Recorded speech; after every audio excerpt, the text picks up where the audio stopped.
जय हिंद साथियों, आप सभी का स्वागत है आज की इस क्लास में। आज की जो क्लास होने वाली है वो होने वाली है बीएसटीसी के ऊपर। दोस्तों, आप सभी को पता है कि बीएसटीसी के जो फॉर्म है वो स्टार्ट हो गए हैं। तो बीएसटीसी के जो फॉर्म स्टार्ट होने के साथ ही आपकी जो प्रिपरेशन है, आपकी जो तैयारी है वो भी स्टार्ट होनी चाहिए, ताकि क्या है कि आप मतलब एक बेसिक और साथ में जो पूरा विस्तृत इसका जो सिलेबस है उसको कवर अप कर सके, उसकी तैयारी सही ढंग से कर सके। तो जो हमारा ये प्लेटफॉर्म है आरजे स्टडी सेंटर, आपको बीएसटीसी से रिलेटेड जितना भी उसका बीएसटीसी का जो पूरा सिलेबस है या और जो भी लास्ट ईयर में जितने भी सब क्वेश्चन आए उन सब की प्रैक्टिस करवाएगा, उन सब की क्लास होगी हमारे इस चैनल पे। तो मतलब अभी तक आपने अगर हमारे चैनल को ज्वाइन नहीं किया है तो आप जल्दी से इसको ज्वाइन कर लीजिए, सब्सक्राइब कर लीजिए चैनल को और बेल आइकन को प्रेस कर लीजिए, ताकि आपको जो भी ये नई वीडियो आते हैं स्टडी से रिलेटेड आपको नोटिफिकेशन उसकी मिल जाए। तो चलिए फिर आज की क्लास को हम स्टार्ट करते हैं। आज की क्लास में हम देखेंगे बीएसटीसी के एक बेसिक इंट्रोडक्शन के बारे में। बेसिक इंट्रोडक्शन के बारे में हम देखेंगे कि बीएसटीसी होती क्या है, इसकी फुल फॉर्म क्या है, बीएसटीसी का जो सिलेबस है वो क्या है, कितने क्वेश्चन आते हैं, कितने टाइम का होता है, उन सब के बारे में डिटेलिंग करेंगे। दोस्तों, क्या होता है कि हम पढ़ तो बहुत सारा लेते हैं, लेकिन जब हमें बेसिक बातें पता होती है तो हम मतलब हमारे लिए वो इजी हो जाता है और जो कंसेप्ट होते हैं वो भी हमें क्या रहते हैं, याद रहते हैं। जैसे हमने बीएसटीसी के बारे में पूरा पढ़ तो लिया और हमें यही पता नहीं है कि सिलेबस क्या है, तो फिर दिक्कत हो जाती है। सिलेबस पता होना जरूरी है। अगर आपको सिलेबस पता है तो आपकी कम से कम 10-20% तैयारी तो ऐसे ही हो जाती है। आपको सिलेबस के अगर टॉपिक पता है कि इन टॉपिक में से आएंगे तो आपकी 10 से 20% तैयारी तो ऐसे ही हो जाती है। इसलिए सबसे पहले सिलेबस पर गौर करना जरूरी है।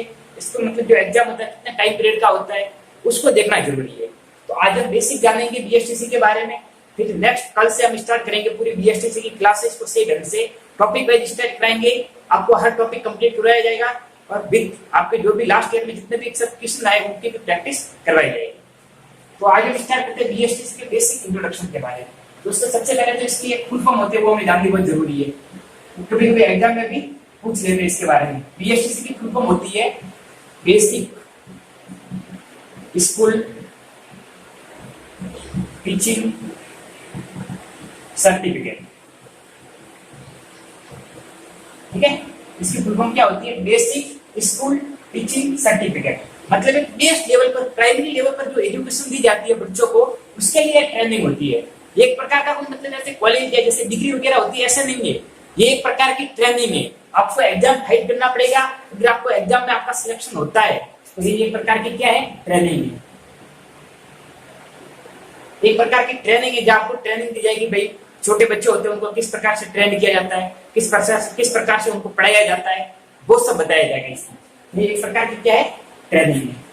2 साल की होती है। डिप्लोमा कोर्स है, 2 इयर्स की होती है। डिप्लोमा एक प्रकार का, डिग्री नहीं है, डिप्लोमा है। 2 ईयर का होता है, उसको डिप्लोमा कहते हैं। 3 ईयर 4 ईयर जो भी आगे होते हैं उनको क्या कहते हैं?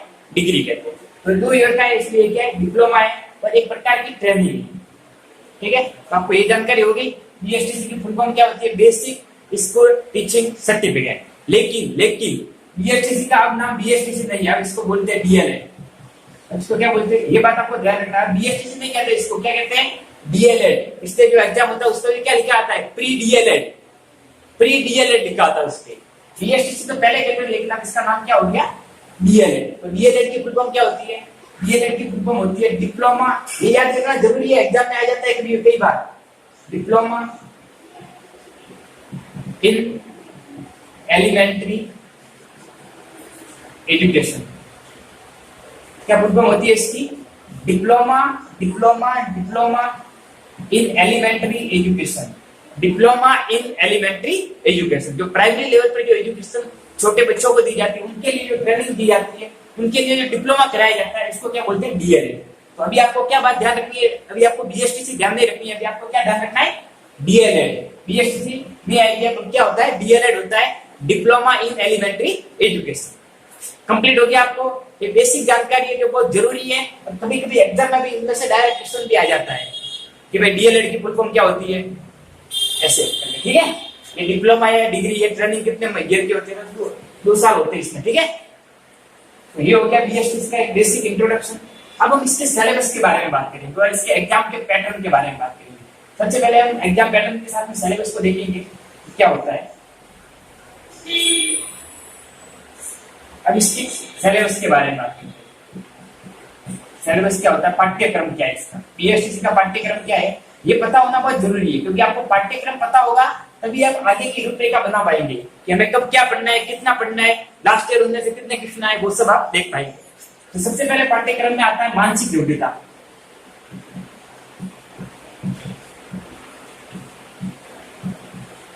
जो मेंटल एबिलिटी होती है वो, इसके आते हैं 50 क्वेश्चन। ठीक है, मेंटल एबिलिटी के कितने आते हैं, 50। फिर हम बात करेंगे राजस्थान जीके की। राजस्थान जीके के आते हैं 50 क्वेश्चन। फिर हम बात करेंगे शिक्षण अभिक्षमता की, शिक्षण अभिक्षमता की, इसमें से आते हैं 50 क्वेश्चन। फिर हम बात करेंगे इंग्लिश की, इसके आते हैं 20 क्वेश्चन। फिर हम बात करेंगे हिंदी या संस्कृत की, उसमें से हमें आते हैं 30 क्वेश्चन। कुल मिला के कितने हो गए, 100, 150 और 200, कुल मिला के कितने क्वेश्चन हो गए, 200। और पर क्वेश्चन कितने मार्क का होता है, 3 मार्क का, तो टोटल कितने हो गए, 600 मार्क। तो बीएसटीसी का जो पूरा पेपर होता है, प्री डीएलएड का जो पूरा पेपर होता है, टोटल कितने मार्क्स का होता है, 600 मार्क्स का होता है। 600 में से अगर आपको 400 प्लस में मिल जाते तो मतलब पॉसिबिलिटी ज्यादा हो जाती है कि आपको कॉलेज मिल जाए। लेकिन हमारा जो टारगेट रहेगा, हमारा टारगेट रहेगा 500 प्लस का। हमारा टारगेट कितना रहेगा, 500 प्लस का टारगेट रहेगा, ताकि आप कम से कम 500 नहीं तो 450, 480, 490 तक तो अचीव कर ले। और कर लेंगे, कोई मतलब इतनी बड़ी बात नहीं है, इजीली कर लेंगे। ठीक है, तो कितना टारगेट रहेगा हमारा, 500 का टारगेट रहेगा। रोजाना आपको क्लास मिलेगी इसी चैनल पे, इसलिए चैनल को जल्दी से ज्वाइन कर लेना। और मतलब जितने भी जो सिलेबस के अकॉर्डिंग आपको पढ़ाया जाएगा, टॉपिक वाइज पढ़ाया जाएगा। आपको कहीं मतलब ऐसा नहीं कि एक वीडियो उधर मिल जाएगा, एक वीडियो के इधर मिल जाएगा, आधे टॉपिक उसका करवा दिया, आधे टॉपिक उसका करवा दिया, ऐसे नहीं। पूरा सिलेबस वाइज आपको तैयार कराया जाएगा, सिलेबस के अकॉर्डिंग हम चलेंगे उसमें। तो ठीक है, ये आपको देख लेना है। तो पर क्वेश्चन कितना, 3 मार्क्स का होता है, तो कितने हो जाएंगे, 600 नंबर का हो जाएगा, 500 प्लस का हमारा टारगेट रहेगा। और जो टाइम पीरियड होता है वो कितने घंटे का होता है एग्जाम का, 3 घंटे का। सब ऑब्जेक्टिव टाइम आते हैं, कोई लिखने का नहीं आता, सब ऑब्जेक्टिव आते हैं। ठीक है, आपको टिक करना होता है, उम्र सिद्ध दी होती है, उसमें भरना होता है। ठीक है, जो 3 घंटे का आता है।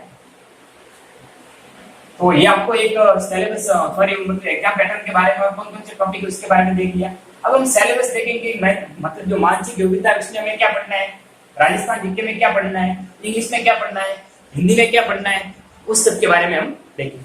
तो सिलेबस की हम बात करेंगे तो सबसे पहले हम देखेंगे जीके के बारे में कि जीके में हमें क्या क्या पढ़ना है। ठीक है, राजस्थान जीके उसमें हमें क्या क्या पढ़ना है। उसमें पहला टॉपिक आता है ऐतिहासिक पहलू के बारे में। पहला टॉपिक किसके बारे में, ऐतिहासिक पहलू के बारे में, मतलब हिस्टोरिकल जो फैक्ट है कि हिस्ट्री में क्या हुआ, महाराणा प्रताप का जन्म कब हुआ, महाराणा प्रताप का राज्याभिषेक कब हुआ, हल्दीघाटी का युद्ध कब हुआ, इस प्रकार के जो हिस्टोरिकल फैक्ट आते हैं वो। तो पहला सिलेबस में हमारे किसके बारे में आपको पढ़ना है जीके में, ऐतिहासिक पहलू के बारे में। दूसरा पढ़ना है राजनीतिक पहलू के बारे में। दूसरा किसके बारे में पढ़ना आपको, राजनीतिक पहलू के बारे में। जैसे भारत के मतलब अभी प्रधानमंत्री कौन है, लोकसभा की सीटें कितनी है, राज्यसभा की सीटें कितनी है, विधानसभा की सीटें कितनी है, उसके बारे में देखना। ठीक है, 3rd नंबर पे आता है कला, संस्कृति और साहित्य के बारे में। कला, संस्कृति, साहित्य, इसके बारे में। ठीक है, तो हमें देखेंगे भाई ये जो गोदान वगैरह ये किसके द्वारा लिखा गया है, जो मतलब रानी केतकी की कहानी है ये किसके द्वारा लिखी गई है। कला में हम देखें तो मतलब जो गांधार शैली वगैरह आती है, ढूंढर शैली, मेवाड़ शैली, इसके बारे में देखना है। फिर हमें संस्कृति के बारे में देखना है, तो ये हो जाएगा। 4th हो जाएगा आर्थिक पहलू के बारे में। आर्थिक पहलू जैसे इकोनॉमिक से रिलेटेड जो क्वेश्चन, भाई बजट आया है तो हमारी जो प्रति व्यक्ति आय व्यक्ति की कितनी है हमारे देश में, जीडीपी कितना है, ग्रोथ रेट कितनी है, वृद्धि दर कितनी है, उसके बारे में देखना है। ठीक है, वो आ जाएगा इकोनॉमिक्स पहलू। फिर हम देखेंगे भौगोलिक पहलू, मतलब ज्योग्राफी से रिलेटेड देखेंगे हम कि हिमालय पर्वत मतलब कौन से भाग में है, हिमालय पर्वत की ऊंचाई कितनी है, उत्तरी मैदान किन किन नदियों से मिलकर बना हुआ है। इस प्रकार के जो फैक्ट आएंगे वो किसमें आएंगे, भौगोलिक पहलू में आएंगे। फिर हम देखेंगे लोक जीवन और सामाजिक पहलू के बारे में। लोक जीवन और सामाजिक पहलू, इसके बारे में देखेंगे। फिर नेक्स्ट आता है पर्यटन के बारे में, जैसे जो भी ये लोकटक झील है मणिपुर में है, और हम देखें फतेह सागर झील है, झीलों के बारे में हम देखेंगे। जो भी पर्यटन स्थल, जैसे जो भी घूमने के राजस्थान में पर्यटन स्थल है उनके बारे में देखेंगे हम, तो पर्यटन से। तो राजस्थान जीके का इतना टॉपिक है, ये जो टॉपिक में जब पढ़ेंगे सबसे पहले हम ऐतिहासिक पहलू लेंगे, फिर उसके बाद राजनीतिक पहलू पे बात करेंगे, क्या क्या उसमें इंपॉर्टेंट आ सकता है उसके बारे में देखेंगे, लास्ट ईयर में इसमें से कौन कौन से क्वेश्चन आए उसके बारे में देखेंगे, फिर कला संस्कृति और साहित्य के बारे में देखेंगे, फिर आर्थिक पहलू के बारे में देखेंगे, फिर भौगोलिक पहलू के बारे में देखेंगे, फिर लोक जीवन और सामाजिक पहलू के बारे में देखेंगे, और फिर देखेंगे पर्यटक के बारे में। ठीक है, तो ये हमारे पास टॉपिक है, कुल मिला के कितने हो गए, 1 2 3 4 5 6 और 7 टॉपिक हो गए। ठीक है, तो मतलब ये आपको ये याद रखना है सब, राजस्थान जीके में सिलेबस ये है। ठीक है, अब हम राजस्थान जीके के बारे में हम बात करेंगे इंग्लिश के बारे में, इंग्लिश का सिलेबस क्या है। ये किसका हो गया, राजस्थान जीके का हो गया। अब आपको सबसे पहले ये हम तैयार करवाएंगे कि सबसे पहले तो आपको 2 सब्जेक्ट, 4 सब्जेक्ट है टोटल। हाँ, हिंदी अगर मतलब हिंदी और संस्कृत होगा तो संस्कृत नहीं पढ़ाई जाएगी, आपको हिंदी पढ़ाई जाएगी। ठीक है, तो ये 4 हो जाएगा, तो हम 2-2 करेंगे, मतलब पहले एक मंथ 2 सब्जेक्ट को कंप्लीट कर लेंगे, या फिर ऐसे करेंगे कि 7 दिन 2 सब्जेक्ट, फिर नेक्स्ट आते दूसरी 2 सब्जेक्ट। ठीक है, तो अब की बार जो है नेक्स्ट वीक आने वाला उसमें हम स्टार्ट करेंगे, क्योंकि एक तो इंग्लिश में बच्चों को बहुत ज्यादा कंफ्यूजन रहता है, वो थोड़ी हार्ड लगती है उनको, तो एक तो हम इंग्लिश स्टार्ट करेंगे और एक राजस्थान जीके स्टार्ट करेंगे, क्योंकि राजस्थान जीके थोड़ा बड़ा है तो कंप्लीट होने में टाइम लगेगा उसको। तो 2 सब्जेक्ट स्टार्ट हो गए, एक तो राजस्थान जीके होगा, एक इंग्लिश होगा, कल से स्टार्ट होगी, तो इसलिए कल से टाइम पे आ जाना और वीडियो को देख लेना सही से। तो अब हमने जीके की बात कर ली, तो टॉपिक की अब हम बात करेंगे इंग्लिश के टॉपिक की। इंग्लिश में जो भी सिलेबस है उसके बारे में बात करेंगे। इंग्लिश में जो सबसे पहले आता है वो आता है कॉम्प्रिहेंशन के बारे में, कॉम्प्रिहेंशन, और आता है स्पोर्टिंग एरर। ये हमारा पहला टॉपिक रहेगा, कॉम्प्रिहेंशन व स्पोर्टिंग एरर। कॉम्प्रिहेंशन का मतलब क्या होता है, आपने नहीं पढ़ा कि स्कूलिंग लेवल में वो आते थे, पैसेज वगैरह आते थे, फिर पैसेज के साथ में जो क्वेश्चन वगैरह वो दिए होते थे, फिर हमें उसमें फाइंड आउट करना पड़ता था, पहले पैसेज को पढ़ना पड़ता था, समझना पड़ता था, फिर उन क्वेश्चन के क्या देने पड़ेंगे, आंसर देने पड़ेंगे। तो सबसे पहले हम कॉम्प्रिहेंशन के बारे में और स्पोर्टिंग एरर के बारे में पहला टॉपिक। दूसरा टॉपिक आता है नरेशन और प्रीपोजिशन के बारे में,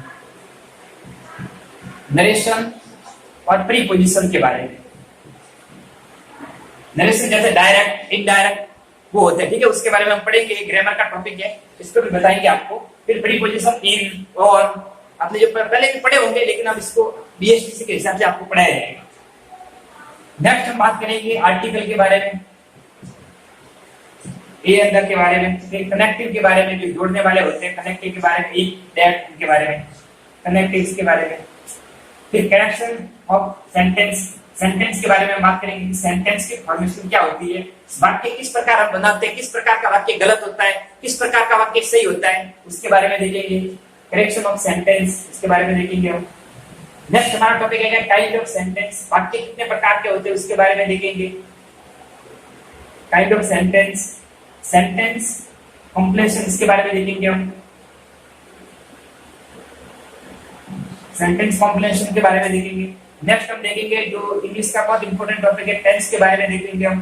फिर वोकैबुलरी के बारे में देखेंगे, कोई ऐसे वर्ड होंगे जो आपको याद करने के लिए दिए जाएंगे, उसके बारे में हम देखेंगे।